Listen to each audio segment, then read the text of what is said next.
बहुत। यानी जैसे आप समझते हो कि भाई ये आकाश है वहाँ बंद हो गया तो चले जाओ तो आपको मिलेगा नहीं, ऐसे इससे बड़ा हुआ आकाश है ये आकाश इससे बड़ा।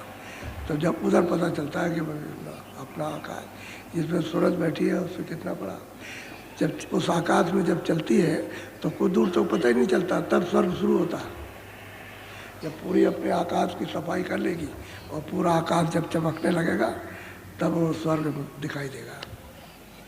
तो उसका हृदय उसका दिल अलग है, और शरीर का हृदय शरीर का दिल अलग है।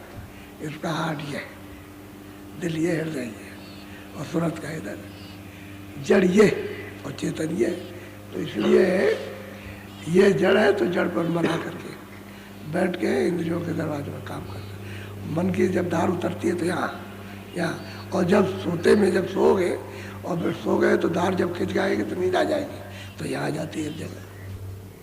ठीक है, जब मन बुद्धि चित्त है यानी धार से उतर जाए तो दिन में काम करेंगे, रात को सोने लगे धार को पकड़ के यहाँ आ जाते हैं एक जगह पर। जब यहाँ आते हैं तो संसार का काम, और जब ये खिंच जाते हैं तो सो गया। फिर जब ये यहाँ पर रहते हैं तो मतलब ये है कि एक 16 पकड़ियों का कमल है यहाँ। तो कभी कभी ऐसा होता है यहाँ वो उतर जाता है और तो उस कमल पर उस पर 16 पकड़ियों 3 लोग का नक्शा। तो ऐसी ऐसी चीज़ें देखने को मिलती हैं जो हमने कभी नहीं देखी। तो वहाँ घूमते घूमते उस पर ऊपर से जो ठंडक आ रही है नली से, तो वहाँ नीचे आ जाता है उसमें ठंडक, तो चुपचाप हो जाता है मन। जब उठता है तो कह लगा मैं तो आज इतना सोया कि मुझे होश ही नहीं रहा। यही आप कहते हो कि हमको बिल्कुल होश नहीं रहा था। तो ठंडक की वजह से मन वहाँ चुप हो गया, उसको ठंडक मिली तो एकदम से गाड़ी निद्रा में सो गया। और जब वो जागेगा तो यहाँ काम करेगा, इधर काम करता है यहाँ इंद्रियों के दरवाजों पर। तो जब तक काम करता रहे तब तक ऊपर नहीं जाएगा, जब सोएगा तब उधर से उतर जाएगा। और नींद जब भी आएगी जब ऊपर चढ़ जाएगा, जब तक चढ़ेगा नहीं तब तक नींद नहीं आ सकती कुछ भी हो, तब तक कुछ ना कुछ संकल्प विकल्प करता रहे। ये उसकी परख है, पहचान है उसकी। तो असल में बात ये है। अब आप सुनो ध्यान से, बोलो। गुरु का दरस तू देखी तिल आसन डारे। कल आपको बताया था कि तिल में दर्शन कहते हैं कि भाई गुरु का दर्शन कब होगा, कब तू देखेगी? जब उस तिल पर जो अंदर तिल है, जब शुरू बैठते हो तो काला तिल है, उस पर अपनी बैठक बना लो। बैठक का मतलब है दृष्टि को उस पर रोको।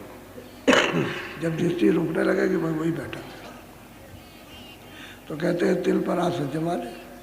ये है कि बैठ जाओ इस पर, जम के बैठो, इस पर से हटो नहीं, इसी को आसन कहते हैं, बैठक को। कहते हैं भाई गुरु का कब दर्शन होगा? जब तिल पर आसन डालेगी, उस पर बैठ, उस पर, तब गुरु का दर्शन होगा। अंधेरे में गुरु का दर्शन नहीं होगा। और तिल पर जब बैठक बनाएगी तो तिल खुल जाएगा। जो दरवाजा है उस दरवाजे का निशान ही है, और कोई भी आपको तिल नहीं मिलेगा, चाहे जितनी आंखें ले जाओ, ऊपर नीचे करो। आकाश तो मालूम होगा कि आकाश ऐसा, लेकिन तिल नहीं दिखाई देगा। तिल वही दिखाई देगा जहाँ दरवाजा। तो जब दृष्टि को रोकोगे तो सामने तिल है, वो आँख बंद करने पर तो तीसरी आँख से दिखाई देता। कहते हैं अपनी बैठक वहाँ बना लो तिल पर, वही आसन डालना। जैसे आपने बैठक बनाई और बैठने लगे तो खुल जाएगा। अब वो जब खुलेगा तभी आपको गुरु का रूप दिखाई देगा। बिना तिल को खुले हुए, बिना तिल के बैठक बनाए हुए, और आँख नहीं खुलेगी तो गुरु का दर्शन होगा, उधर देर होगा। तो यही अगर मिल जाएगा तभी तो आप आगे जाओगे। अगर इधर नहीं मिलेगा तो आगे नहीं जा सकते। आगे कौन ले जाएगा? ले कौन जाएगा आपको? ले तो हो जाएगा जिसने बताया, वो ले चलेगा आपको। और जो जानता नहीं उसे पता ही नहीं है वही तिल क्या चीज़ है और गुरु का दर्श कैसे होता है। तो तिल पर आसन जमा के आँख खोल, दृष्टि को जमा, अपने आप आँख खुल जाएगी। आपको तो रोकने की ज़रूरत है उस तिल पर, बस दृष्टि को रोके रहो, अपने आप खुलेगी। आपको कोई खोलने की ज़रूरत थोड़ी पड़ेगी। आप सिर्फ उस पर अपनी दृष्टि को जमा के रखो, बस इतना ही काम। और हिलाओ डुलाओ नहीं बस, इसी को कहते हैं एकाग्र, कंसंट्रेशन। जैसे किसी सिपाही को आप ट्रेनिंग देते हो, निशाना मार, कितने बार फेल हो जाता, नहीं लगता निशाना, ऐसे मार दोनों पुतलियों को एक कर, इसी जो मक्खी है इसी पर अपनी दोनों पुतलियाँ एक कर तो निशान लग जाएगा। ठीक इसी तरह से महात्मा बताते अंदर तेल है तो बैठ, चिट्ठी को जमा, हिला डोला नहीं, आँख खुल जाएगी।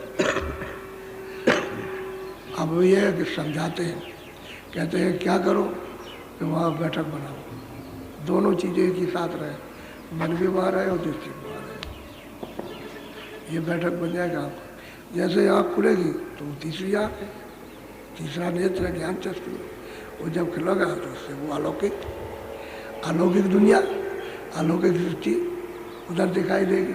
अलौकिक उसको कहते हैं जिसको तुमने यहाँ देखा नहीं, यहाँ है नहीं, उसको अलौकिक कहते हैं।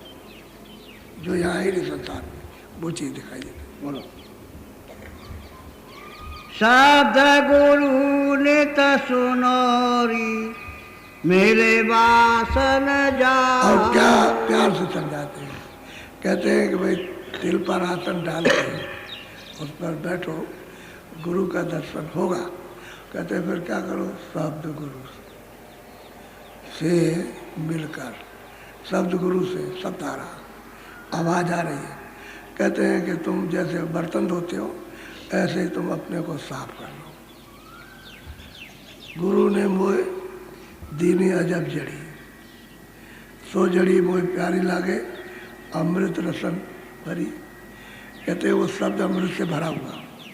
कहते दरवाजे पर बैठो, गुरु की मूर्त मिलेगी। कहते तुम उसको क्या, शब्द गुरु, शब्द आ रहा, उससे तुम अपना बर्तन मल करो, मांज लो, यानी सफाई कर लो। कौन सा हृदय, हृदय साफ करो, मन को साफ करो, चित्त को साफ करो, बुद्धि को साफ करो, तो अपने मांझो, बजाई करो। कैसे करो कि शब्द को सुन सुन करके, उससे लगे रहो, कान उससे लगाए रहो, कान लगाए रहो।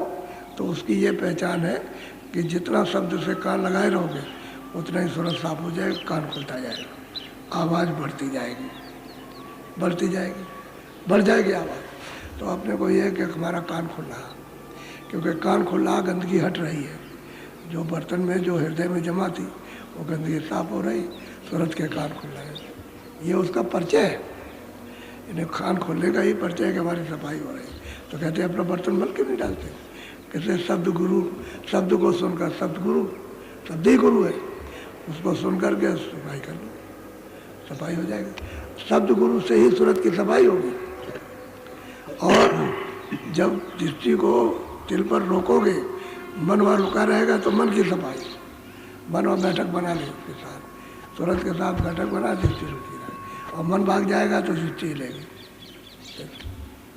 बर्तन को मन बड़ा सीधा दरवाजे पर, फिर सुनाई देने लगता है, अनहद शब्द सुनाई देने लगते हैं, आवाज़ें आने लगती है। पहले तो ऐसा है, शुरू में जब बैठते हो तो मालूम होता है कोई खट कर रहा, कोई पट कर रहा, कोई धमाका आ रही, कोई आ रहा। जब गौर से सुनते हो तो फिर मालूम होता है कोई सू कर रहा, कोई ची कर रहा, फिर उसकी आवाज़ आने लगती है। जब धीरे से सुनने पर जैसे झिंगुर बोल रहा, अब उसी को सुनते रहो तो आवाज़ बढ़ जाएगी, आवाज़ बढ़ जाएगी, अब बड़ी आवाज़ हो जाएगी।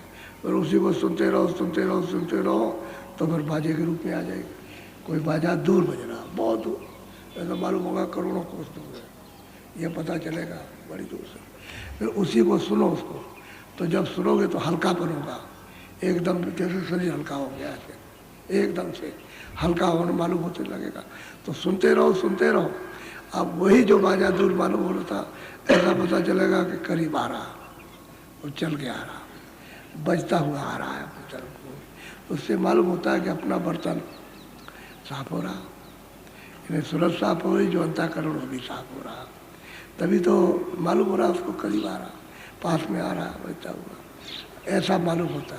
लेकिन ये है कि दूर है, इसलिए कि गंदगी जमा, इसलिए दूर है। कान बंद है इसलिए बहुत दूर है। पहले तो कान बंद हो जाए, कुछ नहीं सुनाई देता, कुछ भी नहीं, कुछ नहीं मालूम होगा। जब कान आँख बंद है तो क्या दिखाए, लेकिन धीरे धीरे करते हो जाता। अभी आते हैं तो जो करने लगते, चाहे स्त्री हो चाहे पुरुष, उनको होने लगता है। ये तो परा विद्या निरस, पहले तो बिल्कुल निरस है, इसमें बिल्कुल ही मन नहीं लगेगा, एकदम एकदम कह लगे इसमें कोई रोचकता नहीं, इस विद्या में कोई रोचकता नहीं। लेकिन जब उसको करने लगे तो इससे ज़्यादा कोई रोचकता बाहर है नहीं। इतना आनंद है, इतनी सुंदरता है कि उसमें फिर बाहर नहीं मन लगेगा। तभी तो लोग कहते हैं कि भाई चाहे कितना समझाओ उसका मन ही नहीं पलटता। वो कहता है तुम बिन देखी और तुमको कुछ पता ही नहीं, हम तो देख ही कह रहे हैं, देख कर आप आँखों से देखते हैं तो वैसे ही बिना आँखों के बकता है, तो कैसे मान लेगा? अरे भाई वो तो देख रहे हैं और तुम बिन देखी कह रहे हैं, तो कैसे एक दूसरे का मिल कैसे हो सकता है? ये बात है। बोलो। गोर रूप सुहावन अति लगे। अब पहले